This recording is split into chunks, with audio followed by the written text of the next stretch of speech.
Election इस्लाहात पर 99% काम मुकम्मल। जिन निकात पर इत्तफाक नहीं था उन पर भी इत्तफाक हो गया। वफाकी वज़ीर क़ानून आज़म नज़ीर तारड़ की मीडिया से गुफ्तगू। इलेक्शन इस्लाहात कमेटी इजलास के बाद मीडिया से गुफ्तगू में कहा कि एक दो मामलात पर PTI की जानिब से तहफ़्फ़ुज़ात का इजहार किया गया, लेकिन ये मामलात ऐसे नहीं कि उन्हें हल न किया जा सके। PTI के तहफ़्फ़ुज़ात को मिल बैठ कर हल कर लेंगे। अदालती वार्निंग के बावजूद चेयरमैन PTI आज भी तोशाखाना केस में पेश नहीं हुए। आज हाज़िरी से इस्तिस्ना की दरख्वास्त मंजूर। PTI वकील की पीर तक समाअत मुलतवी करने की इस्तदा मुस्तरद। NCA 190 मिलियन पाउंड केस में इस्लामाबाद हाई कोर्ट ने चेयरमैन तहरीक इंसाफ और उनकी अहलिया की उबूरी जमानत में 19 जुलाई तक तौसीह कर दी। दहशतगर्दी के मुकदमे में इस्लामाबाद की ATC ने चेयरमैन तहरीक इंसाफ के वारंट जारी कर दिए। 19 जुलाई को ज़ाती हैसियत में तलब। PTI फॉरवर्ड ब्लॉक के हाजी गुलबर खान गिलगित बल्तिस्तान के वज़ीर आला मुंतखब। ऐवान में मौजूद 20 में से 19 अरकान ने गुलबर खान के हक में वोट दिया। पीपल्स पार्टी और नून लीग के अरकान ने भी गुलबर खान के हक में वोट दिया। 11 अरकान गैर हाजिर रहे। आज़ाद रुकन नवाज खान नाजी ने वोट नहीं डाला। ऐवान से खिताब में नौमुंतखब वज़ीर आला ने वज़ीर आज़म शहबाज शरीफ, आसिफ अली जरदारी और अपोजिशन मेंबरान का शुक्रिया अदा किया। कहा अमन और तरक्की के लिए मिलकर काम करेंगे। हाजी गुलबर खान 2020 के इंतखाबात में PTI के टिकट पर कामयाब हुए थे। MQM की राबता कमेटी ने अपोजिशन लीडर के लिए राना अंसार का नाम फाइनल कर लिया। ज़राए MQM के मुताबिक अपोजिशन लीडर मुकर्रर करने के लिए दरख्वास्त जल्द असम्बली सेक्रेटेरिएट जमा करा दी जाएगी। PTI के opposition leader Haleem Adil Sheikh assembly इजलास से कई रोज से गैर हाजिर हैं। निगरान वज़ीर सनत खैबर पख्तूनख्वा अदनान जलील को काबीना से निकालने की सबरी पर गवर्नर खैबर पख्तूनख्वा गुलाम अली का एतराज़। सबरी वज़ीर आला को वापस भेज दी। सरकारी ज़राए के मुताबिक गवर्नर KP ने एतराज़ लगाया है कि सूबे की मुआशी सूरत हाल ठीक नहीं। वज़ीर आज़म के मुआविन खुसूसी ओन चौधरी ओहदे से मुस्ताफ़ी। ज़राए के मुताबिक ओन चौधरी ने इस्तेहकाम पाकिस्तान पार्टी में शमूलियत की वजह से इस्तीफ़ा दिया। इस्तेहकाम पाकिस्तान पार्टी ने अपने अरकान को हुकूमती ओहदों से अलग होने का कहा है। वज़ीर दिफा ख्वाजा आसिफ कहते हैं कि चेयरमैन तहरीक इंसाफ की पनाहगाह बनी हुई है। जियो न्यूज़ के प्रोग्राम कैपिटल टॉक में कहा कि चेयरमैन तहरीक इंसाफ ने इक़्तिदार से महरूमी के बाद प्रॉक्सी वॉर शुरू कर रखी है। उन्होंने कहा कि पाकिस्तान के इस्तेहकाम का बराह रास्त ताल्लुक़ सिक्योरिटी इदारों के साथ है। चेयरमैन तहरीक इंसाफ सिक्योरिटी इदारों और उनके चीफ के खिलाफ ट्वीट्स करवाते हैं, सूरत हाल गैर मुस्तहकम करने की कोशिश करते हैं ताकि किसी तरह उनका दोबारा इक़्तिदार में आने का चांस बने। फ़लस्तीनियों पर मजालिम ढाने वाले इसराइल ने कश्मीरियों पर भारतीय मजालिम पर आज तक इंसानी हुकूक का कोई बयान नहीं दिया। आज इसराइल 9 मई को पाकिस्तान में तबाही फेरने वाली PTI के गिरफ्तार कारकुनों के लिए आग बगूला क्यों हो गया?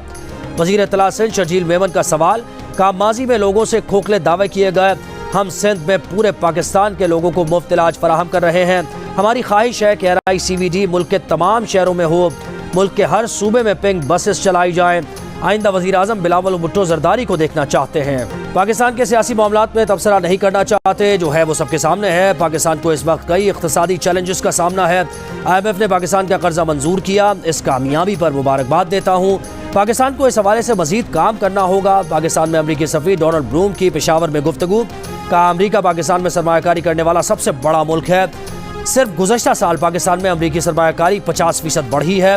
ख़वातीन के हुकूक के हवाले से कानून साजी भी इंतहाई अहम है। IMF से पैसा आ गया। $3 अरब के मुआहदे की पहली किस्त मिल गई। $1 अरब 20 करोड़ स्टेट बैंक में जमा हो गए। ट्रेडिंग के दौरान इंटरबैंक में $1 ₹1.98 सस्ता होकर ₹275.50 का हो गया। ओपन मार्केट में $2 सस्ता होकर ₹279 का हो गया। वज़ीर आज़म शहबाज शरीफ ने कहा कि शुक्र है पाकिस्तान डिफ़ॉल्ट से बच गया, लेकिन ज़्यादा खुश होने की ज़रूरत नहीं। कर्जा बहुत सख्त शराइत मानने के बाद मिला है ताकि मुल्क आगे बढ़ सके। वज़ीर ख़जाना इसहाक़ डार ने कहा कि रवां हफ्ते स्टेट बैंक के ज़खायर में $4 अरब 20 करोड़ का इजाफा हुआ है।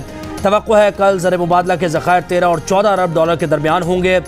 MD IMF क्रिस्टलिना जॉर्जीवा ने कहा कि पिछला मुआहदा तोड़ने से पाकिस्तान में महंगाई बढ़ी। पाकिस्तान को इस प्रोग्राम पर पूरी लगन से अमल करना होगा। बड़े बड़े सनतकारों को कुछ साल पहले $3 अरब के कर्जे दिए गए। जो लोग पहले ही अरबपति थे उन्होंने भी 3 से 4% चराए सूद की गंगा में स्नान किया। वज़ीर आज़म शहबाज शरीफ ने कहा कि इस पैसे को मार्केट में 15% में बेचकर कितना पैसा कमाया गया होगा। ये पैसा तालीम और टेक्नोलॉजी के शोबों में लगता तो आज IMF के पास जाना न पड़ता। हम कब तक मांगते रहेंगे? वज़ीर आज़म शहबाज शरीफ आज कौम से खिताब करेंगे। IMF मुआहदे, मुआशी और सियासी सूरत हाल पर कौम को एतमाद में लेंगे। मुल्क में मानसून बारिशों का नया सिलसिला शुरू। दरिया सतलुज के किनारे आबाद देहात सैलाबी रेले की जद में। बहावलपुर के मकाम पर पानी की सतह में मुसलसल इजाफा। गंडा सिंह वाला और हैड सुलेमान की के मकाम पर निचले दर्जे का सैलाब। कसूर और उकाड़ा के मुतादिद देहात ज़ेर आब आ गए। PDMA ने गंडा सिंह वाला के मकाम पर ऊँचे दर्जे के सैलाब का खदशा जाहिर किया है। दरिया रावी में भारत से छोड़ा जाने वाला 1,85,000 क्यूसेक का सैलाबी रेला शकरगढ़ के सरहदी गांव जलाला कोट, नैना, भीकूचक, जरमिया, करतारपुर और जसर से होता हुआ लाहौर की जानिब बढ़ रहा है। ऑनलाइन एप्लीकेशन में लोन वापसी के तकाजों से तंग, रावलपिंडी के शहरी की खुदकुशी के बाद FIA मुतहर्रिक, ऑनलाइन लोन ऐप्स के खिलाफ FIA की कार्रवाई। इस्लामाबाद के इलाके G8 में 2 छापे, मुतादिद लैपटॉप्स और कंप्यूटर कब्जे में ले लिए गए। मुतल्लिका लोन ऐप के G8 के दफातर को सील कर दिया गया। तर्जुमान FIA का कहना है कि गैर कानूनी लोन ऐप्स ब्लॉक करने के लिए PTS से दरख्वास्त की जाएगी। साइबर क्राइम सर्किल रावलपिंडी ने मुतासरीन को मौसूल होने वाली कॉल्स पर तहकीकात का आगाज़ कर दिया। शहरी लोन ऐप्स की जानिब से हिरासा करने की शिकायत करीबी साइबर क्राइम सर्किल में दर्ज करवाएं। पब्लिक अकाउंट्स कमेटी में इंटेलिजेंस ब्यूरो के ऑडिट एतराज़ात पर गुफ्तगू। चेयरमैन PAC नूर आलम खान ने सवाल किया कि DGIB इजलास में नहीं आए। डिप्टी डायरेक्टर जनरल ने जवाब दिया कि अमन अमान के हालात के बायस नहीं आ सके। चेयरमैन PAC बोले, यहाँ फौजी आते हैं जिनके जवान बॉर्डर पर शहीद होते हैं। IB का प्रिंसिपल अकाउंटिंग ऑफिसर ही पब्लिक अकाउंट्स कमेटी में आ सकता है। डिप्टी DGIB को कमेटी में कबूल नहीं करेंगे।